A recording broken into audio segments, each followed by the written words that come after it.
back to Red Hard Garage. Today I'm working on a 2000 Toyota 4Runner, which may look familiar to you. This is actually my dad's truck, and you know, done a few things to it. It's got a 6-inch lift, kind of like a 6 and a 7-inch lift. You know, it's got a nice steel bumper and a winch on the front, all that good stuff. Nice wheels and tires, you know. But it's developed an issue. It's actually been a couple of years that he's been dealing with this, and it's a very common issue. So I wanted to make a video about it, try to help some of you guys out. So I'm gonna grab a light right here, and so basically the front seats, and I guess it's primarily the driver's seat, but from what I read online, it's pretty common for both sides to do this. But you can see where the mounting points for the front seat pretty much are just gone. And of course this one's a little worse because he had tried to like put some wood or something in there to bolt the seat down, you know, so it wouldn't flop around on him. But it just got to the point where, you know, it needs to be addressed. And so I did some research and checking online and all that good stuff, and I found this. And this is the actual part from Toyota. And I'll show you guys the part number right here, or at least one of the labels. But it's a front right floor Crossmember, and here's the other label. And I'll try to verify which one of these is the part number. I believe it's that right there, the 57452-35040. And you can get this at any Toyota dealership. Just call them up. I mean, you can even order it at Toyota dealerships online. But basically, you know, it's just a new floor Crossmember. You can see how, you know, I mean, it's just a factory part, so fitment's gonna be good. But what I'm gonna try to do first, just because I think it might actually add some strength to it, I'm gonna cut this section out right here, you know, where the metal's all messed up. And I'm gonna cut this section off right here, and you know, see how far down this actually fits on top of the old one. Because this is not very thick metal, and I think that's the main problem with this. You know, I'm sure it lasted for a number of years, but you know, if I can get this to sit down nice and flush on top of the old one, I'll just, you know, tack weld this thing down and leave it that way. If I can't get it to sit right, I'll go ahead and take it up. It's not that big a deal, but you know, so you just got some spot welds. There's what, 4 or 5 spot welds over there. There's a couple right here that actually look like they've already rusted out, which is kind of strange because it's not really rusty, just got some dirt laying in there. But anyway, so I'm gonna go ahead and work on that and see if it'll lay over. If it will, I'll let you guys know. If it won't, I'll let you guys know. So, you know, just stand by. We'll get this going.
guys. So this is getting kind of interesting.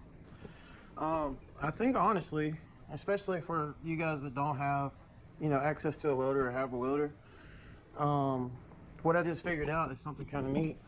So if you lay this over the factory one, of course it's not quite going to be flat, but that little bit of space is not going to matter.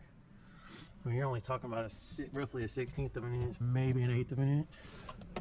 But check this out, you've got these holes where you could easily put a bolt. So you could bolt it there, which is easy to get to. You could bolt it here, you could bolt it there. This is gone, but if you didn't have to cut out much of yours, you could even put a bolt there if you really wanted to. But you know, so if you put a bolt here, put a bolt here, and put a bolt here, you don't even have to weld anything. I mean, you can literally buy this part and basically bolt it in. I mean, you're obviously gonna have to cut something out, you know, where the old nut was. The metal's probably not gonna be flat, or the old nut's gonna be in the way because it is recessed. Let's see if I can get this back off. It does fit pretty nice. So as you can see, you know, the nuts where the seat mounts, you know, are welded to the back of the thing, obviously. So that's got to have somewhere to go. So, you know, you got to at least cut your old one out, whatever's left right there, to give that room to go down on both sides.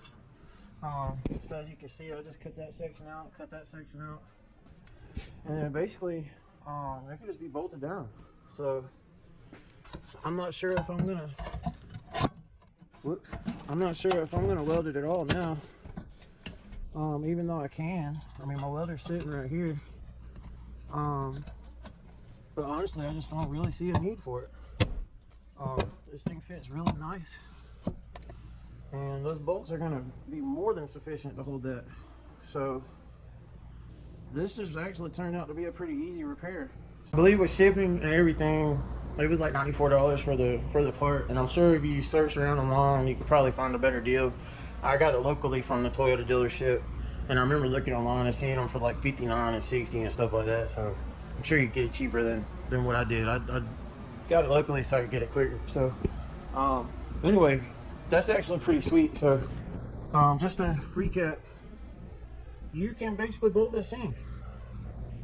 I'm going to call this a bolt-in part. That's pretty sweet. So I'm going to go ahead and put some bolts in it and show you guys how it looks, and we'll go from there.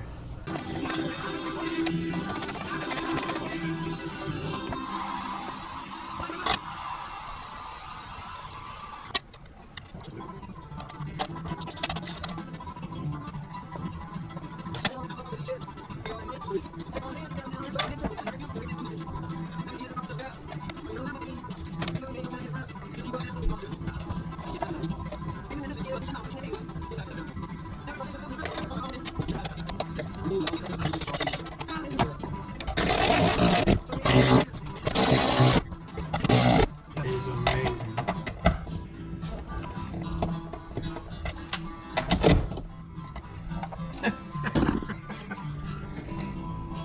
Oh, that's too cool for school right there.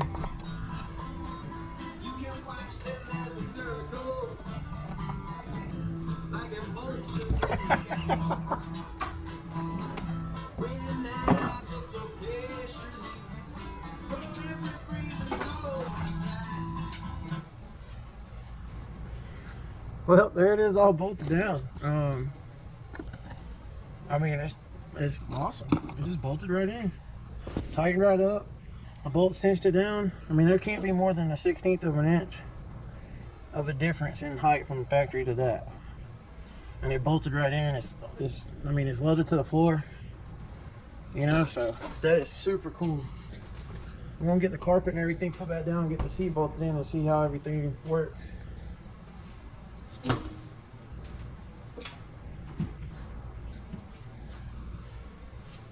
I never would have expected this to go this way. I thought I was gonna have to cut this thing out, weld in the new one. This carpet was kind of chewed up a little bit. But I was expecting to, you know, have to do it right, I guess, basically. I have my little, whatever you call it, little belt sander to grind the spot welds off and everything ready to go. And I mean, that's just freaking awesome. I'm guessing this carpet's not supposed to be cut right here. I'm not sure. I found it that way, but it's up under the seat, so that's all right.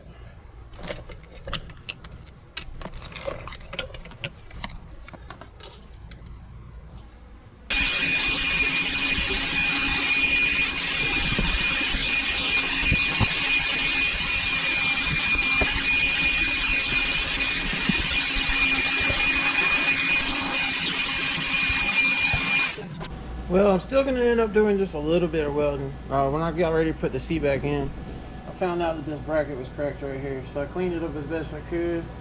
I'm going to burn a bead across there right quick, make sure it stays in one piece. Then we'll get the seat put in.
There you have it. It's all bolted in. It's nice and solid. Seat sides back and forth like it's supposed to. Everything's fine. Like I said, I did weld that to reinforce it, but other than that, I mean, this thing could probably use some new seats, you know. But it's bolted back to the floor and it works. You know, the floor is solid.